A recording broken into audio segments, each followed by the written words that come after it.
Good evening, everyone, and welcome to Restoring Hope with Crosswinds Counseling. I'm your host, Curtis Smith. Thank you so much for joining us tonight. And as always, a tremendous thanks to our community partners who make it possible for us to be here. Shepherd Community Center, Prime 47 Downtown, and Tesco. Without the support of these wonderful and caring organizations, we simply would not be with you every Thursday night at 9:30 right here on WHMB TV 40. And as always, we have a great show for you tonight with a very special guest. Greg Pence is the U.S. Congressman representing Indiana's 6th Congressional District. He's been in that role since January of 2019 after a long career in energy distribution and service and as a U.S. Marine Corps member. Congressman Pence, welcome. Thank you for being with us. Thanks, Curtis. Thanks for having me. I didn't mean to say long to imply that you were old. That's okay. Okay, good. Okay.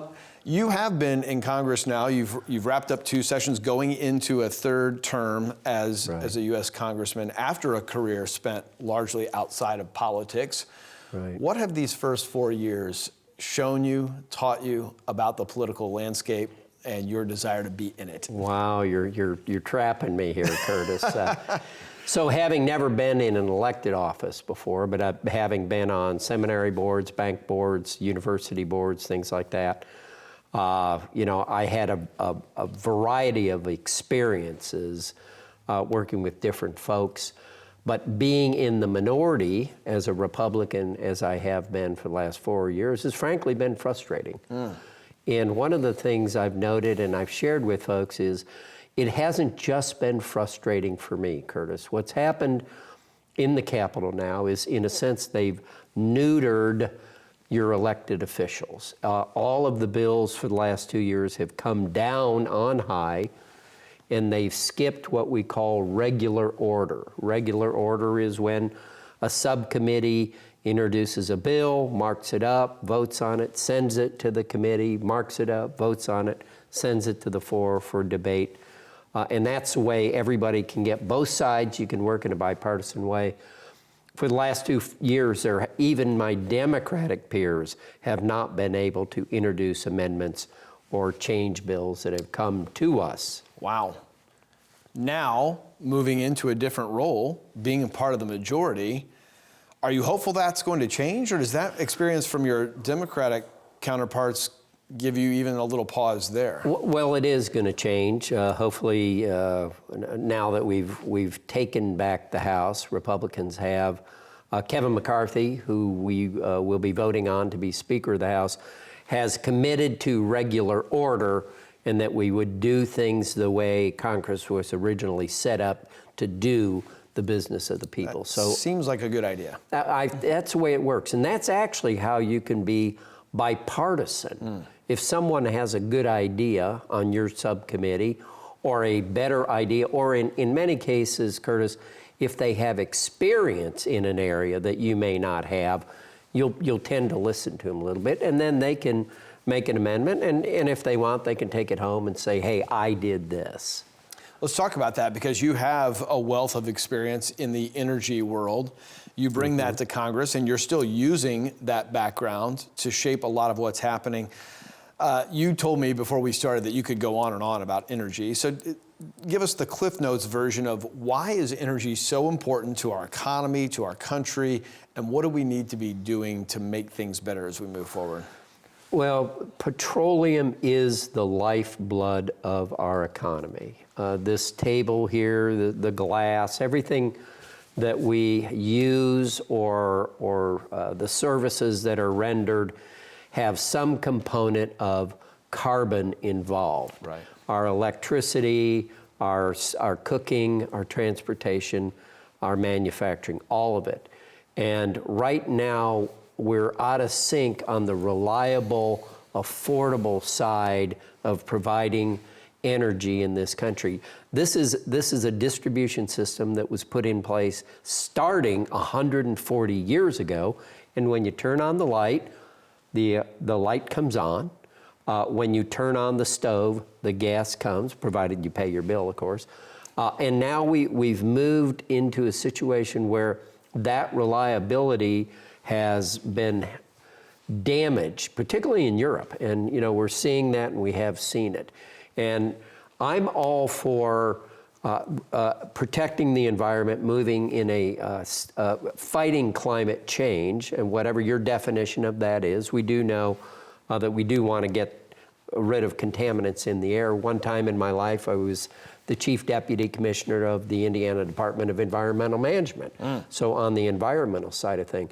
But we can't move too fast into the electrification of everything and just throw out carbon, whether it's coal, petroleum, gas, diesel, because we're not going to be able to get the energy where it needs to be, when it needs to be, in a reliable, affordable way.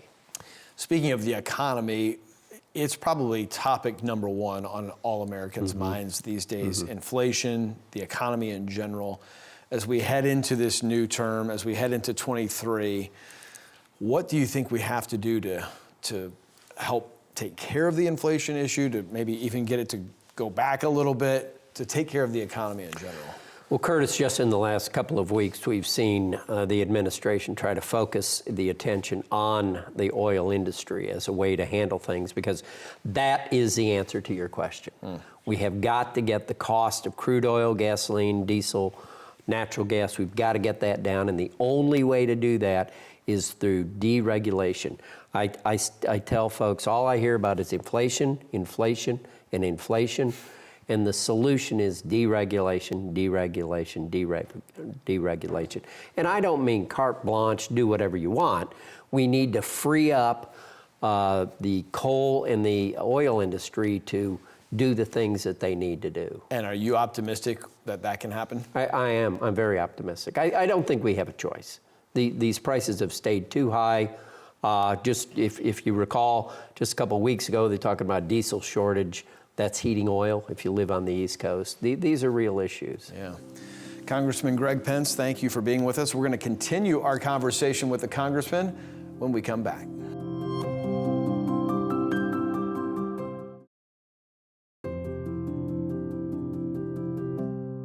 Welcome back to Restoring Hope. I'm your host, Curtis Smith. We're sitting with Congressman Greg Pence. Congressman, thank you for spending some time with us tonight, spending a few extra minutes. Let's talk about the topic that we focus on every week, mental health. It's a topic that has become more and more prominent in conversations across our country, across our state for sure, I assume even in Congress. When you think about the mental health situation that we have in Indiana and in the United States these days, what comes to mind? How do you frame it in your mind? Well, you know, first and foremost, Curtis, I'm part of the Energy and Commerce Committee, and someone said to me, how does healthcare fall under energy and commerce? Well, our economy, 25% of our economy is healthcare, so it actually is. Yeah. We've got another Congressman, Larry Bucshon, Dr. Larry Bucshon from Evansville. He's very much involved in the healthcare.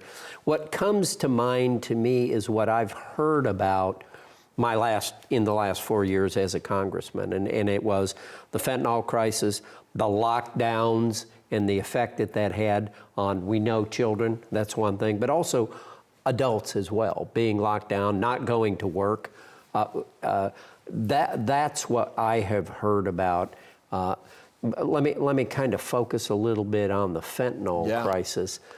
Just the other day, we had a coroner. I was doing an event in my hometown, Columbus, Indiana, Bartholomew County, and the coroner said, I've had 4 times as many fentanyl deaths than I had last year. Wow. And he said, and it's anywhere from a 72-year-old man to a young person. And I have to believe, as I have for many years, you know, that folks that take and become addicted to substance, one, it begins with the mental health, right?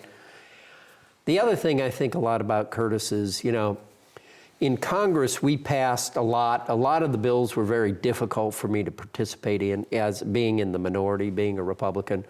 But a lot of money was put into the COVID Recovery Act, the infrastructure, and some of the other bills for mental health, okay? And I said, and I've talked to a lot of folks, that, well, that's good, that we've got a lot of money for mental health and mental health professionals. but we don't have mental health professionals. Yeah. And that is an issue every time. It's the same issue with nurses, which in some cases, of course, are the same.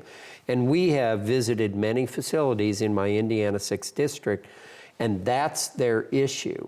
It's not so much the availability of funding, it's the availability of trained, capable personnel. And that's a problem not just in healthcare and mental health, but in so many industries. So with it being such a widespread problem, how do we tackle it? What is the solution there? So yeah, that's a great question. I think in the first segment I mentioned deregulation. I think we need to hold our states accountable. And do best practices. Years ago when my brother was looking at some things, he pushing back on Obamacare, whether you agree with that or not, he said, let's let states figure out how to do that. And I would say, let's let states figure out how to do that. As Congress funds this or provides additional funding for mental health, Congress, we've got to stop Congress from putting limitations and restrictions or additional costs on states to figure out how to train or license mental health professionals. You are in an interesting job all of a sudden here, deep into your career, where every 2 years, other people get to tell you if you keep doing your job. Right. Do you like that? Is it invigorating to run for your position every 2 years? I do. Or is it exhausting? No, I think it's fine. I come home almost every weekend, unless I went to a wedding or something like that. Also, your viewers, you would be interested to know, I'm one of only 12 congressmen that never Zoomed in their vote. Really? Or did other proxy voted or things like that. So I'd go out, do my job, but I come home. So it's not difficult to run for office when you come home and you're talking to constituents. I actually think it's probably a good thing. The House of Representatives that are representing different constituents, that they have to come home, okay? Because I'm afraid a lot of the politicians out in Washington, D.C. wouldn't show back up home if they weren't running for office. You use that word as if you're talking about other people. Other people, They're right. politicians, you're not one. Well, I am now. My one daughter said to me, Dad, you always said the last thing you'd ever do is run for office. Is this the last thing you're ever going to do? And that's up to the good Lord. We'll find out. I guess we'll see. On a more serious note, though, talk about how rewarding it is to have that daunting task of representing people in your hometown, in neighboring counties, in your home state, to take their interests, to take their concerns to the federal level, and to have the privilege and the honor of representing them in our governmental system. What does that feel like? I can't imagine how deeply rewarding it is. Yeah, it's, not to build myself up here, but I got into it. As I said, I've been on many non-for-profit and given my time, talent, and treasure to my community, to the state in some capacities over the years. What folks don't understand, they let the politics of politicians and office get in the way of understanding what my job as a congressman is. I am a representative between the constituents, which is about 800,000 people in a district, and Washington, D.C. / the federal government. And last year, we keep track of every year, so we'll do this again shortly. We handled 30,000 inquiries and communications, whether it was phone, email, letters, or in-person visits. So that part is incredibly rewarding to help people out with, especially when you get into veterans issues. They haven't been able to get their benefits for 20 years, and they have not understood that they could reach out to their congressperson and get some help. Or Social Security. They've had trouble getting on or paid their Social Security for years, and we can help them do that. And it's, people don't have the sophistication or the experience to do this. I have a phenomenal staff of professionals that have actually been in the office of the Indiana 6th District for many years. Well, Greg, we're excited to see how you represent thousands of Hoosiers going into your new term. Congratulations, and thank you for being with us tonight. Okay, thank you, Curtis. Congressman Greg Pence, we'll be right back. Thank you.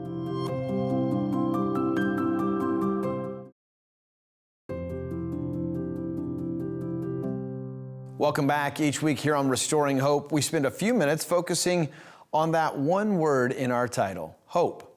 It's our Beacon of Hope segment. Sean Shepard, a member of the Crosswinds Business Development Team, is here to remind us that while it isn't always obvious to us, God has a specific plan and a purpose for each one of us.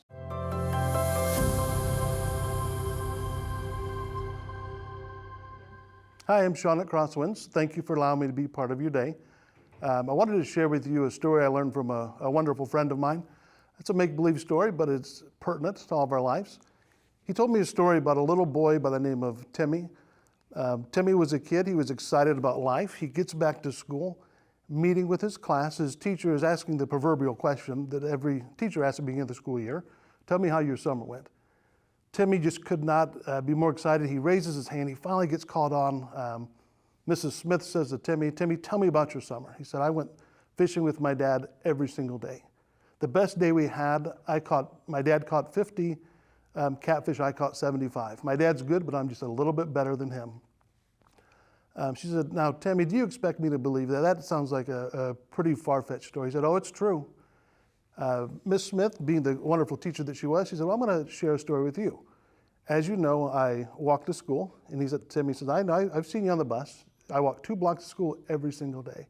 Would you believe it if I told you that on my way to school, an 8-foot-tall grizzly bear jumps out, threatens my life, scares me with everything in me? Would you believe that story?" He said, "I would believe that story." And she said, "Okay," not to be beaten by a little kid. She said, "What if I told you that not only did that happen, but a 12-pound lapdog jumps out of the bushes, grabs the bear by the snout, throws it to the ground, the bear takes off in the woods, saves my life. Timmy, would you believe that story?" He said, "I would. That was my dog." God has a plan for each and every one of us, no matter how creative, no matter how imaginative we are. One of my favorite verses in all of Scripture is John 3:16, and I really appreciate the first part of it. It said, "For God so loved the world," and that means every creative, every imaginative person, every person with faults and failures. It's so important that we always remember God loved each and every one of us. Thank you.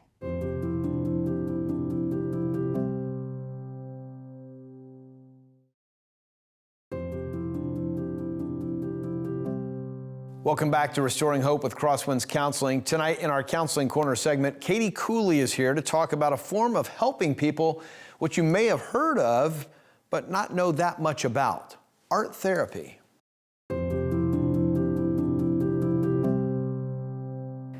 Hi, I'm Katie Cooley. I'm a therapist at Crosswinds Counseling, and I'm here to talk about art therapy. Art therapy is so exciting because it's a way and modality to have clients navigate their emotions and feelings in a nonverbal way. So traditionally, as we talk about emotions can be powerful, except that art therapy is a tool that can create ways to experience emotions on a nonverbal level, which we already do. And so understanding those emotions through metaphor and symbol can be really powerful and really helpful, especially for a lot of different populations and a lot of different symptoms. So my example today is art therapy as it helps anxiety.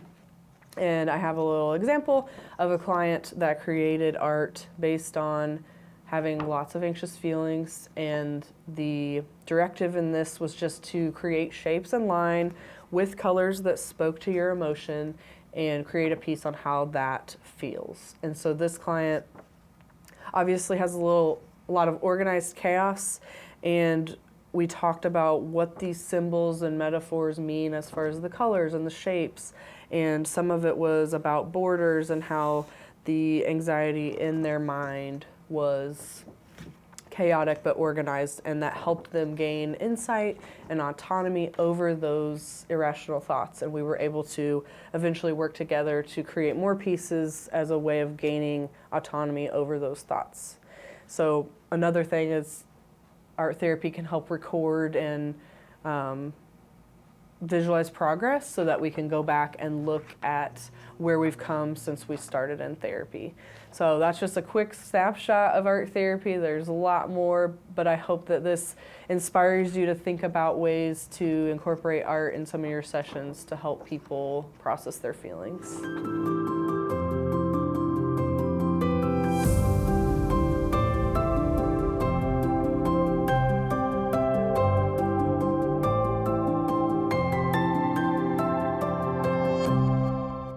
Thanks, Katie. My wife is an art teacher and has always had a tremendous interest and appreciation for art therapy. It's good to learn more about it tonight. Well, as our time comes to a close quickly here, you may have learned about things like art therapy, and you could see yourself being a part of this organization. There's good news. Crosswinds Counseling is hiring. We need great men and women to join the organization and help us provide to the many people who are in need of mental health services these days.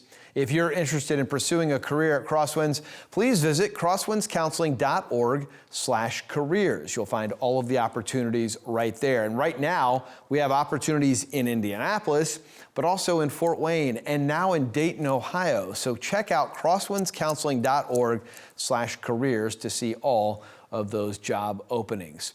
Perhaps you're looking for a shift in your career, but maybe you'd like to learn more about our corporate counseling program. If you're not looking to change careers, maybe you just want to know how Crosswinds could partner with your current organization to help your employees.